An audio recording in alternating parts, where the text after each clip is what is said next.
sifat amanah. Kalau kita lihat Rasulullah Sallallahu Alaihi Wasallam, ketika beliau berumur 25 tahun, Pak, sampai seorang janda yang bernama Khadijah binti Khuwailid. Sebagian ahli sejarah mengatakan saat itu umurnya 40 tahun. Sebagian yang lain mengatakan saat itu Khadijah umurnya 28 tahun. Tapi kalau dilihat dari meninggalnya Khadijah, kemudian Khadijah mampu melahirkan 7 putra untuk Nabi Muhammad sallallahu alaihi wasallam, 3 putra, 4 putri. Sangat kemungkinan besar Khadijah saat itu umurnya adalah 28 tahun, bukan 40 tahun.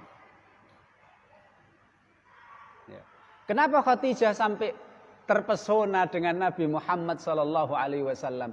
Karena beliau terpesona dengan sifat amanah yang dimiliki oleh Nabi Muhammad sallallahu alaihi wasallam. Khadijah kan orangnya luar biasa, Pak, cantik, kaya, dari keturunan baik-baik.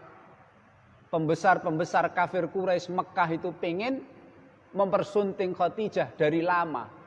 Dari waktu yang lama diperebutkan oleh mereka.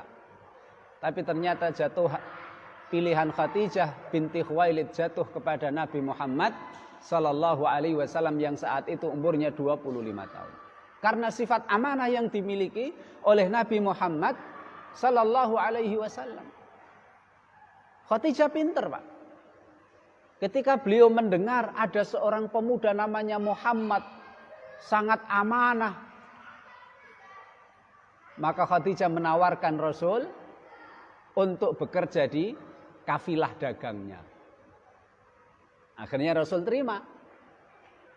Kemudian hartanya Khadijah diserahkan kepada Nabi Muhammad, didampingi dengan pembantunya, pembantu Khadijah yang bernama Maisarah, laki-laki, Pak, Maisarah.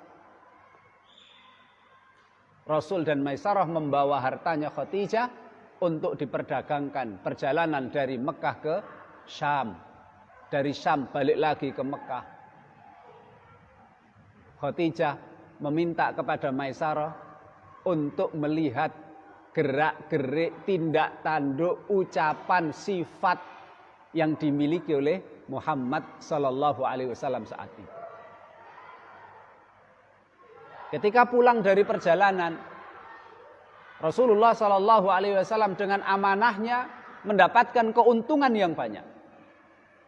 Maisarah lapor kepada Khadijah, Muhammad itu ini, jujur dia.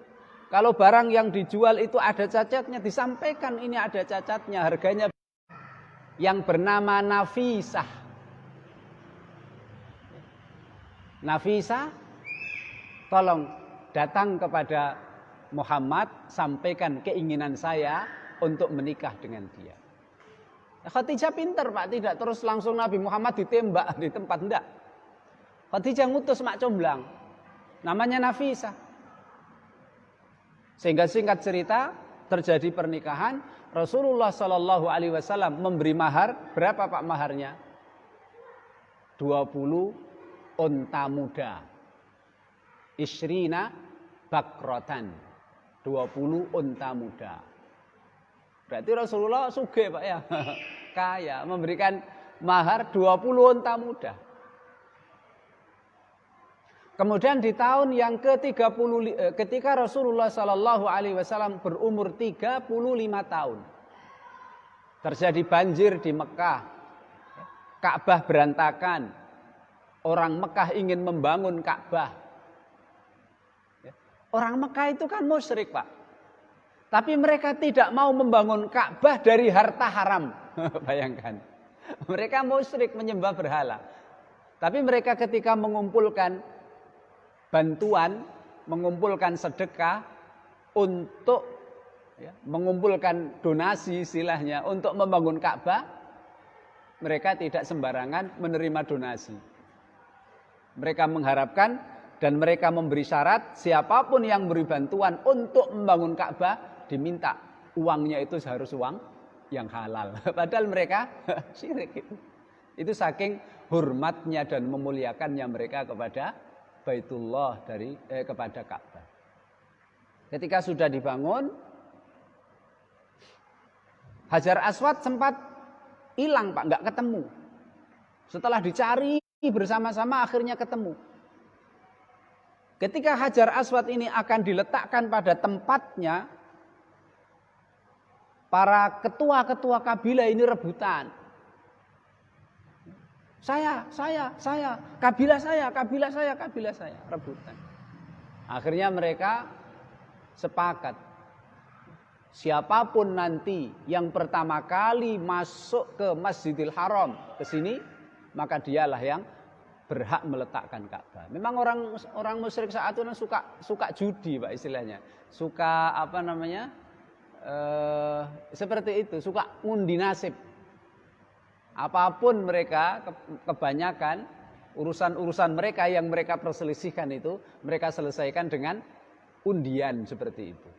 Segini saja, daripada kita mau berantem, kita rebutan, sudah nanti siapapun yang datang pertama kali ke sini, itulah dia yang meletakkan Hajar Aswad. Akhirnya mereka semuanya sepakat. Ternyata yang datang kepada mereka pertama kali masuk ke Masjidil Haram adalah Nabiullah Muhammad Sallallahu Alaihi Wasallam yang saat itu umurnya 35 tahun. Akhirnya diberitahu kepada Rasulullah, akhirnya Rasulullah menerima. Kemudian Bapak saya hormati, saking luhurnya budi pekerti Nabi Muhammad Sallallahu Alaihi Wasallam, Nabi Muhammad minta kain, Pak, kain lebar. Kemudian Hajar Aswad ditaruh di dalam kain. Kemudian Rasulullah meminta seluruh kepala suku di Mekah untuk memegangi ujung pinggir-pinggir kain, membawa Hajar Aswad dari tempat ditemukan menuju ke pinggir Ka'bah. Setelah sampai ke pinggir Ka'bah, Nabi Muhammad memungut Hajar Aswad itu dari kain itu, dari tengah-tengah kain, kemudian diletakkan Nabi Muhammad ke tempat semestinya.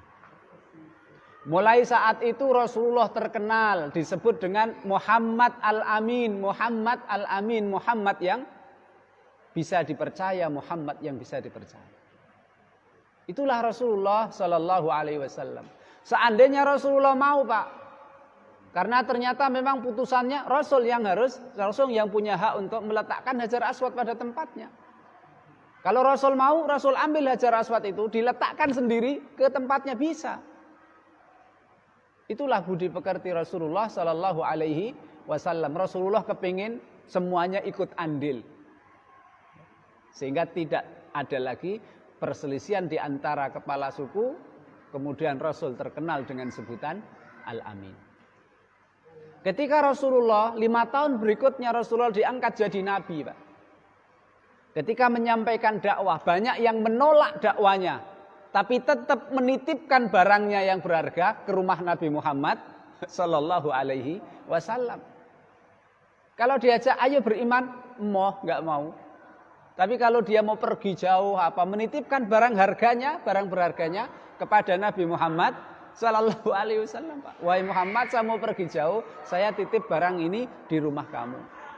Dilayani oleh Nabi, titipannya diterima oleh Nabi Muhammad Sallallahu Alaihi Wasallam. Tapi giliran diajak masuk Islam, tidak mau. Tapi giliran ada maunya nitip barang yang berharga, dititipkan kepada Nabi Muhammad Sallallahu Alaihi Wasallam. Makanya Bapak saya hormati, di malam hijrahnya Nabi, Rasul menyuruh sahabat Ali untuk menggantikannya tidur di tempat tidurnya, karena Rasul memerintahkan kepadanya besok atau kapan, tolong titipan-titipan itu disampaikan kepada yang memilikinya. Jadi sampai segitunya Pak Ibu ya hormati.